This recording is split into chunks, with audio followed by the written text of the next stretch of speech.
Hello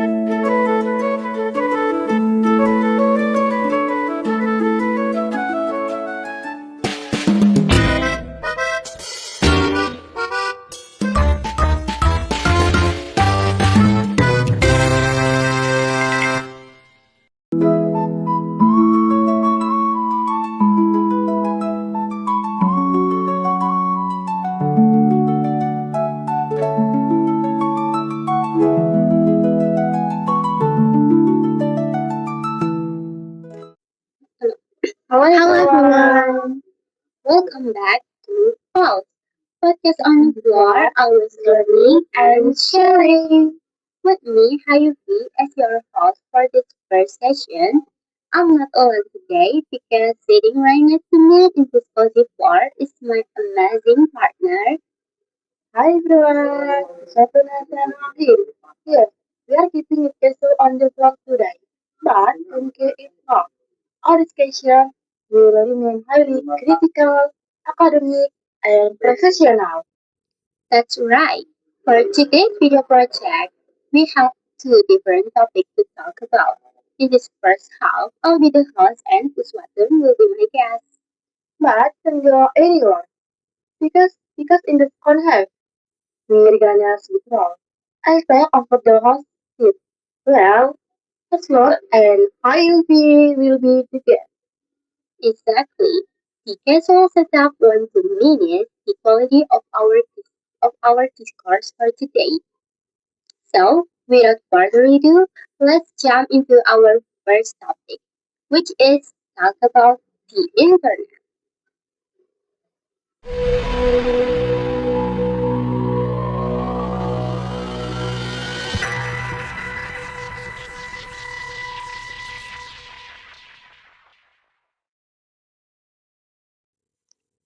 According to data from the ITU or International Telecommunication Union, around 5.4 billion people, or roughly 67% of the global population, are online today.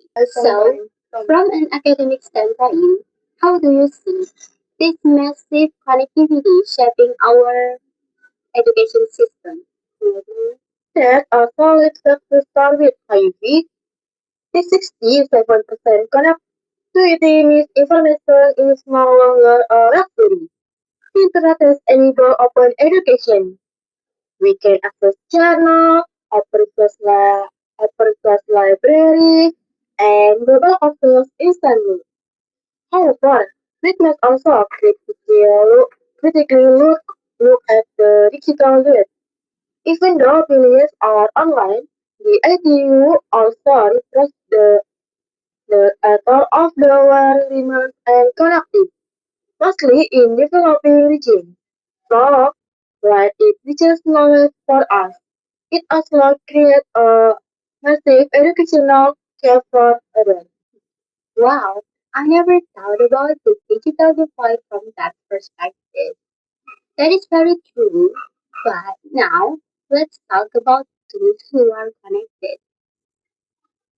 A report by Cybersecurity Ventures said that global cybercrime damages are expected to hit $1 trillion annually. As IT students, how do you think we should critically address this info academic and data privacy crisis? That is the ultimate paradox of the internet. We access our personal data for convenience. Most internet users plainly accept trends on continuous without reading them. It is a huge mistake. Academic, we need to promote digital literacy.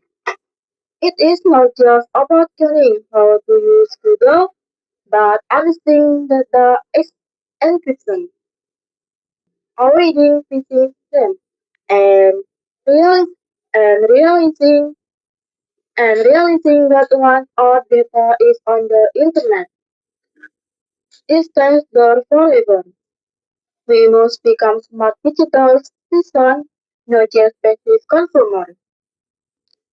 You really gave us a critical look at both the benefit and the dark side of the internet. Thank you, Uswadun. Alright, That is all for me asking all these questions. I'm handling the mic over to you now. So, what's our next big topic? Finally, my brain just kill you, Hayubi. Let's move on to our second critical topic, artificial intelligence or AI.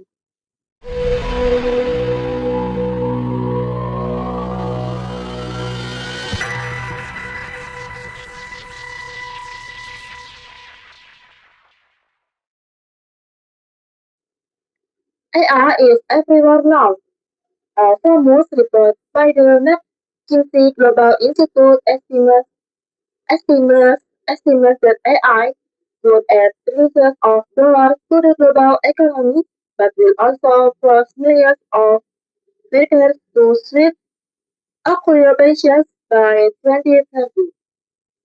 So, how do you see, from your perspective, is AI trend that has us or a further or our future? That's a fascinating question. To answer that, we have to look at AI as a tool, not a living entity. We can see data is accurate, but we need to understand why jobs are shifting. AI cells are processing large data sets and automating repetitive tasks. In the medical field, for example, AI helps doctors detect disease faster. So, in terms of efficiency, AI is a powerful friend. It doesn't necessarily eliminate jobs. It shifts the workforce toward more high-value, creative roles. The problem isn't AI. The problem is whether humans are willing to upskill or not. I agree with the upskilling part, but let's look at the academic side.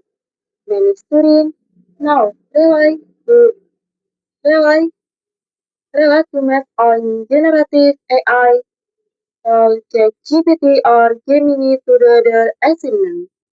UNESCO recently published specialist warning that the uncurated use of AI in education can lead to a loss of human agency and critical thinking.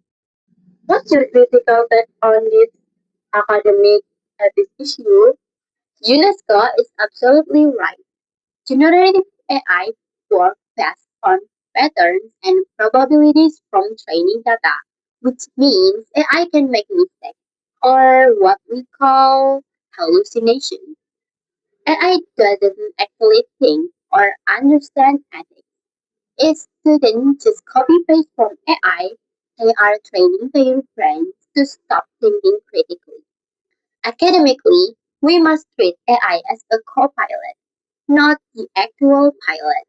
We can use AI as a brainstorm ideas or proofread our work, but the original analysis, the arguments, and the final decision must come from our own human brain.